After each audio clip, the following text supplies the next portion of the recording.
जय जय श्री राम। आप सभी का जीवन मंगलमय हो। भारत संस्कार मंच YouTube channel, Facebook, Instagram, x में आप सभी महानुभावों का वंदन, अभिनंदन एवं स्वागत है। ये वीडियो या भारत संस्कार मंच का उद्देश्य यही था कि जो सनातन हिंदू, जो सत्य को जानने वाले हैं, जिनको सत्य पर विश्वास है, सत्य को स्वीकार करना चाहते हैं, स्वीकार करने वाले हैं, धर्म मार्ग पर चलने वाले हैं, धर्म को स्वीकार करने वाले हैं, कम से कम वो लोग इस वीडियो को देखेंगे और देखकर अधिक से अधिक subscribe, like, share, follow, comment करेंगे तो ईमानदारी, समझदारी, जिम्मेदारी सब निर्भय होंगे, बहादुर होंगे, बहादुरी पूर्वक भारत में या विश्व में शांति का, सुख का, सौहार्द का, स्वस्थ भारत, श्रेष्ठ भारत, नेक भारत, अनेकता में एकता वाला भारत बनेगा। और आज के जो नेता हैं, प्रशासनिक अधिकारी हैं, जो ये संविधान है, विज्ञान है, उनको ये संदेश, ऋषियों का जो दिया गया उपदेश, दृश्य, दृष्टांत लोगों तक पहुंचेगा। उनको भय होगा। भय भी एक ज्ञान का तरीका है। भय से भी ज्ञान होता है। उन्हें ज्ञान प्राप्त होगा और भारत की परंपराओं, संस्कार, संस्कृति के अनुसार परिस्थितियां बनाई जा सकेंगी। लेकिन ये जो डाटा मिलता है, मोबाइल सब लोग देखते हैं, प्रयोग करते हैं डाटा का, जो विश्व में हो रहा है, कहीं युद्ध हो रहा है, मानव मानव का दुश्मन हो गया है, जनहान, धनहान, प्राकृतिक हानि हो रही है, प्रदर्शन, उग्र प्रदर्शन हो रहे हैं,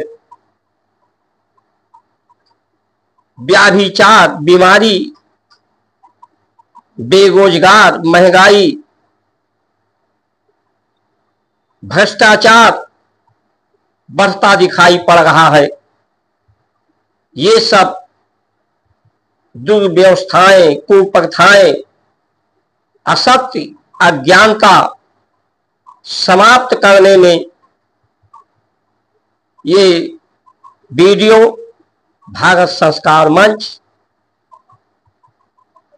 एक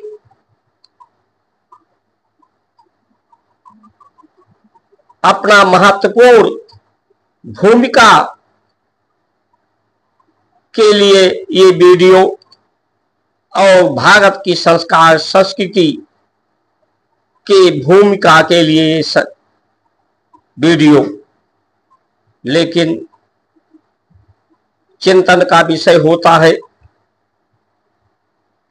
कि आप उन सब वीडियो को देख करके रोष आपके अंदर हो सकता है, आक्रोश हो सकता है, क्रोध हो सकता है, जो घटनाएं घट रही हैं विश्व में, भारत में, लेकिन उन घटनाओं को रोक नहीं सकते। उदंडता आ सकती है लोगों में उन घटनाओं को देखकर, लेकिन उन घटनाओं को रोका नहीं जा सकता। तो ये घटनाएं सिर्फ रोकने का बेरोजगारी, महंगाई, भ्रष्टाचार, बीमारी, अनेकता में एकता सिर्फ सत्य के आधार पर हो सकता है, सेवा के आधार पर हो सकता है, धर्म के आधार पर हो सकता है। ये शांति, सुख और सब स्वस्थ रह सकते हैं।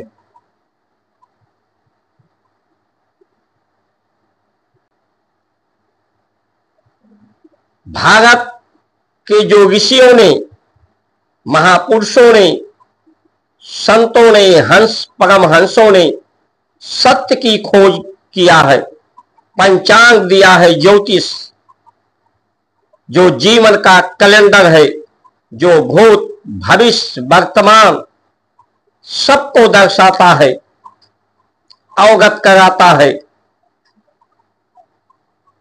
जितने भाषा दिया है, जो अक्षर आप पढ़ते हैं, गणित, भूगोल, विज्ञान,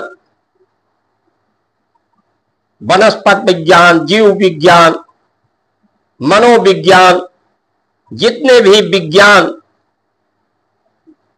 सब ऋषियों ने इसे सत्य की खोज करके दिया है। सरल मार्ग, जीवन को सरल बनाने के लिए, सुगम बनाने के लिए इसकी बाधाओं, विघ्न को दूर किया है, विघ्न बाधाओं की पहचान किया है।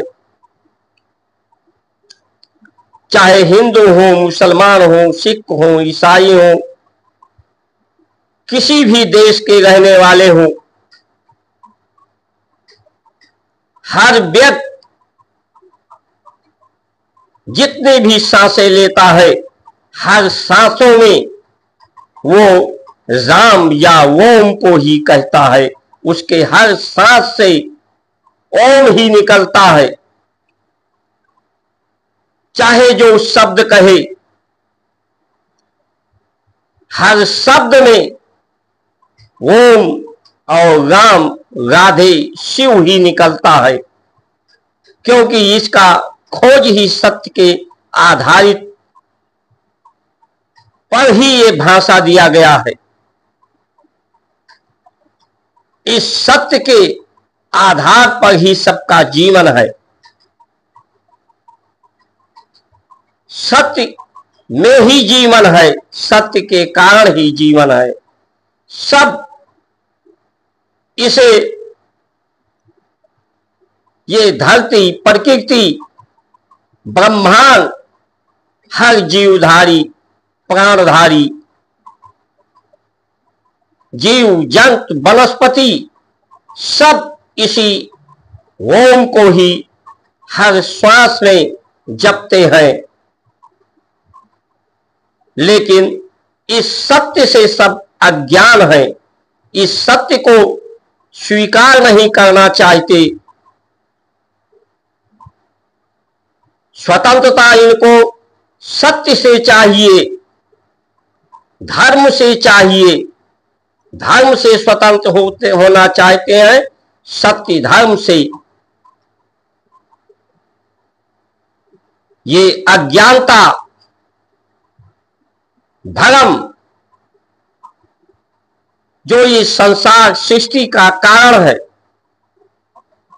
क्योंकि जब कोई भी कर्म होता है, क्योंकि सत्य तो एक ही है, तो सत्य से कर्म नहीं हो सकता।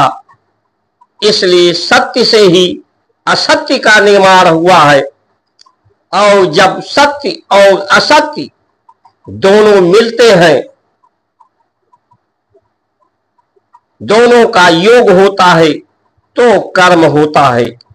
जिस तरह से बिजली की दो तारें होती हैं, एक में सकारात्मक ऊर्जा, एक में नकारात्मक ऊर्जा, या जिसको आप नेगेटिव पॉजिटिव ऊर्जा अंग्रेजी में कहते हैं। जब दोनों तारों को एक में मिलाया जाता है स्विच के माध्यम से, तो उसमें स्पार्किंग होती है, ऊर्जा, प्रकाश पैदा होता है। उसी से यंत्र चलते हैं, यानी कर्म पैदा होता है और उस कर्म से ही सबको सुख प्राप्त होता है। ये अनेकता, एक से अनेक, एक ही सत्य से ही परमात्मा ने अनेक पैदा किया है, सिर्फ सुंदरता के लिए, कल्याण के लिए। सत्यम शिवम सुंदरम। लेकिन ये जो मानव शक्ति है, जो सत्य और असत्य को मिलाकर के दोनों को जोड़कर बनी है, इस मानव की शक्ति का प्रयोग, इसके कर्म का प्रयोग समाप्त होता जा रहा है। मशीनरियों की शक्ति का प्रयोग बढ़ता जा रहा है। इसीलिए बेरोजगारी बढ़ती जा रही है। जितना अधिक विकास होगा, उतने अधिक मशीनरियों की शक्ति का प्रयोग होगा, जिससे प्रदूषण भी बढ़ेंगे और धन का अपव्यय भी होगा, पैसे का, और लोगों को काम नहीं मिलेगा। लोगों के हाथों का काम छीना जा रहा है, कर्म समाप्त हो रहा है। जब कर्म नहीं होगा, कर्म के अधीन ही ये संसार कर्म के लिए, सुंदर कर्म के लिए, श्रेष्ठ कर्म के लिए, कल्याण कर्म के लिए, सेवा कर्म के लिए, सहयोग कर्म के लिए, सौहार्द कर्म के लिए, शांति कर्म के लिए, अनेकता में एकता के लिए कर्म, तन चित्त मन बुद्धि, पूरा शरीर, सुंदर सुंदर विचार, सुंदर व्यवस्था, धरती प्रकृति, क्योंकि यही एक आधार है सृष्टि का, जीवन का। तो ये भी सुंदर हो, तभी सब कुछ सुंदर हो सकता है। सर्वत्र, सर्वज्ञ, सर्वव्यापक की परिभाषा दिया गया है कि वही सर्वव्यापक है, सर्वज्ञ है, सर्वज्ञ है। उसी के कारण कर्म हो रहा है। तो आज ये बताइए आप कि ये जो युद्ध हो रहा है, रेप हो रहे हैं, अन्याय हो रहा है,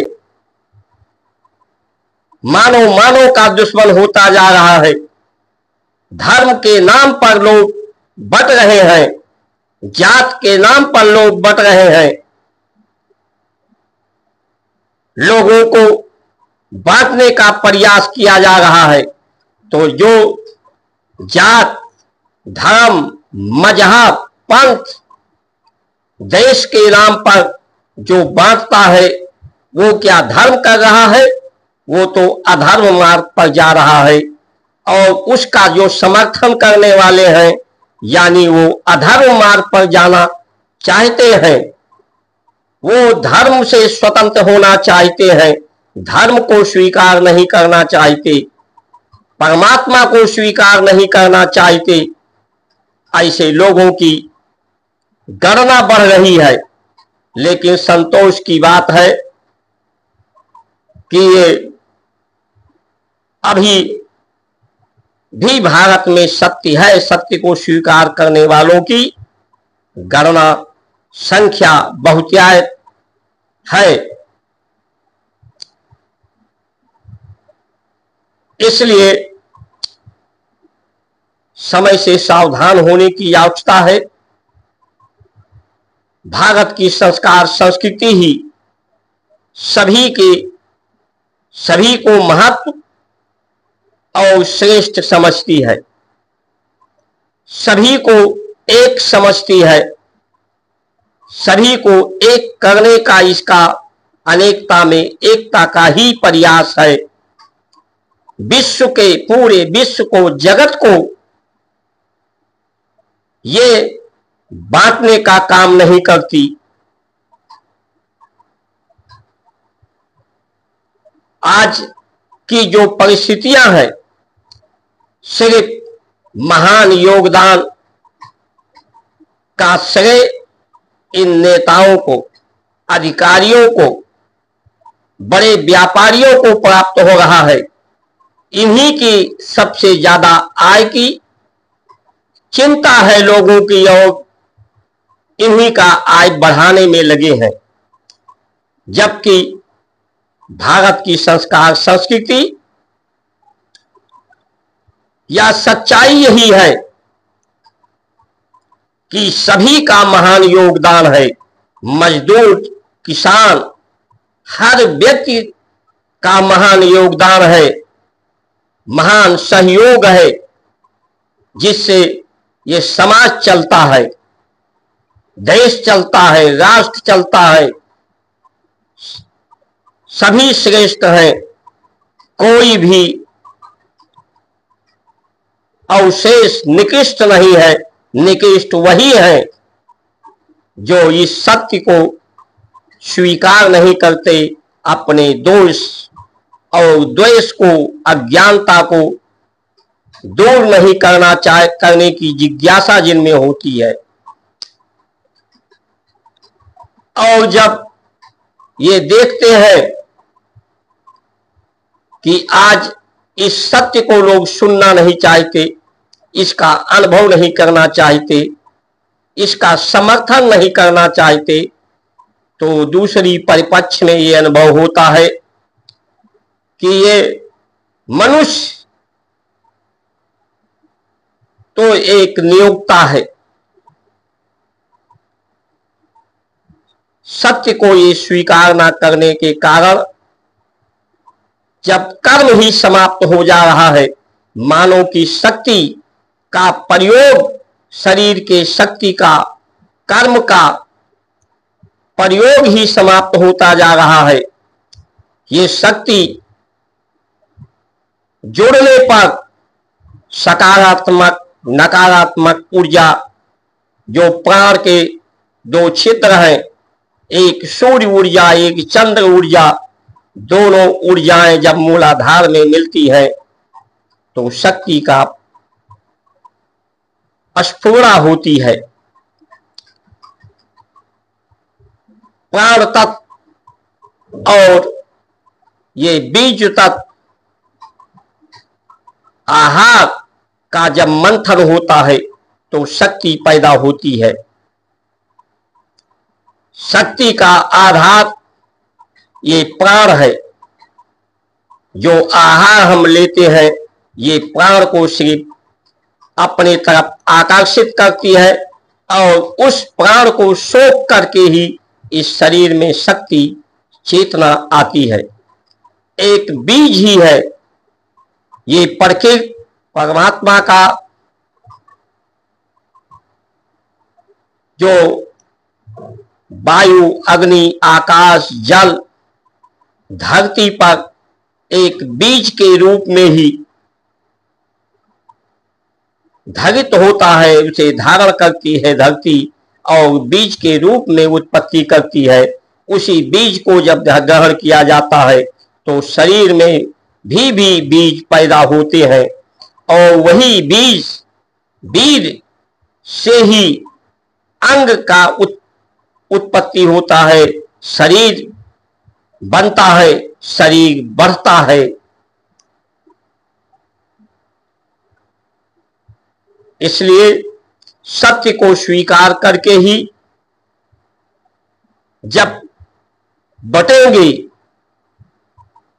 अनेकता में अनेकता पैदा करेंगे, क्योंकि सृष्टि का उद्देश्य अनेकता से एकता के लिए है। एक से बहुश्याम, एक से वही अनेक हुआ है। अनेक से एक होना ही इस सृष्टि का उद्देश्य है। जो इसमें सहयोग कर रहा है, जो करे वही श्रेष्ठ है, उसी को स्वीकार करने की आवश्यकता है, इसी में सबका कल्याण है। इन्हीं वचनों के साथ आप सभी का सुमंगल कामना करते हुए जय जय श्री राम।